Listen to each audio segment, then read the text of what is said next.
जिसने कांग्रेस पार्टी के लिए काम किया है, जो आंदोलन में आगे बढ़कर जनता के साथ खड़ा रहता है, लोकसभा चुनाव, विधानसभा चुनाव में जिन लोगों ने गद्दारी की उनमें से एक को टिकट नहीं मिलेगा, चाहे किसी नेता की सिफारिश हो, क्योंकि लोकसभा सबसे बड़ा चुनाव था, जो राहुल गांधी का चुनाव था।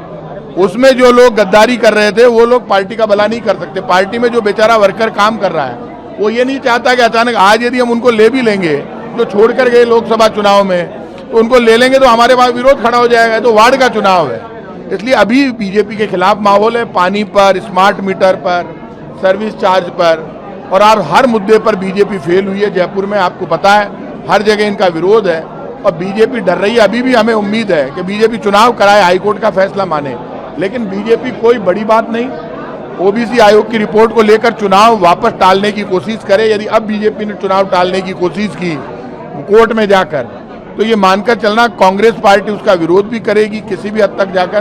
कांग्रेस ये चुनाव, मुझे ऐसा लगता है राजस्थान में हम पंचायत और निकाय चुनाव दोनों में हमारी स्थिति मजबूत है, क्योंकि 2.5 साल में जो बीजेपी 2.5 कदम नहीं चली। मुख्यमंत्री भजनलाल शर्मा रोज बयान देते हैं कि हमारे इतने काम है, लेकिन एक भी काम बता नहीं सकते। और जयपुर में तो 0 काम किया है 2.5 वर्ष में। हमने 2000 करोड़ के प्रोजेक्ट शुरू करने वाले थे, वो सब प्रोजेक्ट एक साथ कैंसिल कर दिए जयपुर में। तो बीजेपी की हार तय और कांग्रेस की जीत तय। को लेकर आज कर्मी सेना स्वर्ण न्याय देखिए, पुलिस गलत कर रही है। आप ये यूजीसी कानून जो ये लेकर आए बीजेपी वाले, ये किसी ने मांगा ही नहीं। इस देश में ST, SC, OBC, EWS, general caste सब एक है। कोई पहले धर्म के नाम पर लड़ा रहे थे हिंदू मुसलमान को, अब जाति के नाम पर झगड़ा करवाना चाहते हैं। यूजीसी नाम का कोई कानून ही नहीं है, ये धोखा कर रहे हैं हिंदुस्तान के साथ। इस देश में राजस्थान यूनिवर्सिटी से लेकर हर यूनिवर्सिटी का बच्चा जाति के नाम पर झगड़े नहीं चाहता। ये क्या कर रहे हैं, बीजेपी फेल हो गई, मोदी सरकार फेल हो गई। अब फेल होने से हटाने के लिए अब हिंदू मुसलमान का झगड़ा तो खत्म हो गया, अब जातियों में झगड़ा कराना चाहते हैं। लेकिन एसटी, एससी, ओबीसी, ईडब्ल्यूएस वाले कह रहे हैं हमारा जनरल कास्ट से कोई झगड़ा ही नहीं है भाई, हम मुकदमा दर्ज क्यों कराएं। हाँ, नौजवान को नौकरी दो, वो बात करो ना, आप नौकरी नहीं देंगे, छात्रवृत्ति नहीं देंगे। और ये जो वाटर कैनन चला रहे हैं, सुन ले, यदि यूजीसी आंदोलन की, यूजीसी रोल बैक के लिए जो लोग आंदोलन कर रहे हैं उनके ऊपर यदि लाठीचार्ज किया है, तो भजनलाल जी आप भी सुन लो, आपको भी हम छोड़ेंगे नहीं। कांग्रेस पार्टी डेमोक्रेटिक तरीके से जो आंदोलन हो रहे हैं, पहले जंतर मंतर पर मारा, आज यूजीसी का कोई विरोध कर रहे हैं उनको मार रहे हो। आप कौन होते हो मारने वाले?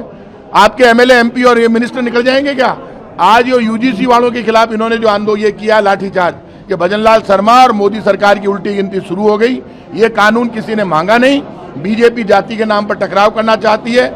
यूजीसी की कोई जरूरत नहीं है। इस देश में यूजीसी क्या है लोगों को ये पता नहीं है, किसी को पता नहीं है यूजीसी कानून का क्या है। बीजेपी से लोगों में झगड़ा करवाना चाहती है। हम खुद इसका पहले विरोध कर चुके हैं और इस पे यदि कहीं पर भी इन लोगों पर विरोध, जुल्म होगा, वाटर कैनन चलाएंगे, लाठीचार्ज करेंगे, गिरफ्तार करेंगे, तो भजनलाल शर्मा इनकी सरकार भी सुरक्षित नहीं रहेगी। आज जो मीटिंग हुई है उसमें जयचंदों की बात फिर से आई है कि जयचंद है वही चुनाव हरा देते हैं कांग्रेस को। जो प्रत्याशी रहे हैं विधानसभा के वो कह रहे हैं कि जयचंद हरा देते हैं, तो जयचंद की कुछ पहचान होगी, क्या होगा? नहीं, पहचान तो आप सीधी सीधी है। लोकसभा चुनाव में आपको पता है उससे पहले कुछ मंत्री यहाँ से छोड़कर गए थे, अपने आप को बड़े नेता समझते थे, उनकी हवा निकल गई। कौन पूछ रहा है उनको? पर अभी भी वो मंत्री जो छोड़कर गए, कई एमएलए छोड़कर गए, कई प्रत्याशी छोड़कर गए, अपने आप को कांग्रेस के बड़े नेता समझते थे, वो कांग्रेस के नेताओं के प्रोग्रामों में जाते हैं और बीजेपी वाले उनको बुलाते ही नहीं है। तो अब यार उधर ही कर रहे हो तो अब जाके पश्चाताप कर रहे हैं, वो पूछ कौन रहा है? और ये जो विरोध करने वाले हैं, कोई टिकट यहाँ पे, कोई टिकट, ये जो जयपुर सबसे टफ है, पूरा राजस्थान टफ है। कांग्रेस पार्टी ये जानती है कि निकाय और पंचायत चुनाव में बीजेपी तो फेल हो गई, लेकिन कांग्रेस पार्टी का हर नेता और कार्यकर्ता एकजुट है। इसमें कार्यकर्ता को सम्मान मिलेगा। कार्यकर्ता को निकाय और पंचायत में सम्मान नहीं देंगे तो कहाँ देंगे? उसको सम्मान मिलेगा जिसने लॉयल्टी के साथ कांग्रेस के लिए काम किया है, फर्स्ट अधिकार उसका है टिकट। भाई साहब, आज कार्यकर्ता आपके रफीक जी के, अमीन जी के नारे लगा रहे थे, तो सुनील शर्मा ने कहा कि किसी के नारे नहीं लगेंगे, सिर्फ राहुल गांधी के नारे लगेंगे। नहीं, वो इसलिए कहा, वो हमने ही कहा, वो हमने ही कहा, वो हम तीनों ने ही कहा, सबने कहा ये नारे इसलिए बंद करवाए क्योंकि फिर मीटिंग नहीं चल सकती। यदि नारे ज्यादा लगेंगे तो मीटिंग कैसे चलेगी? तो हमारा आला कमान सबसे बड़ा राहुल गांधी है, राहुल गांधी के नारे लग रहे हैं ना, सब राजी है राहुल गांधी के नारे में। सबने एक राय तो कह रहे हैं राजस्थान में अशोक गहलोत आला कमान। अब यार देखो, धारीवाल जी की उम्र हमारा पिताजी ज्यादा है, धारीवाल जी कोई भी बात कह सके, अब कौन रोके बताओ, अब क्या रोका बताओ।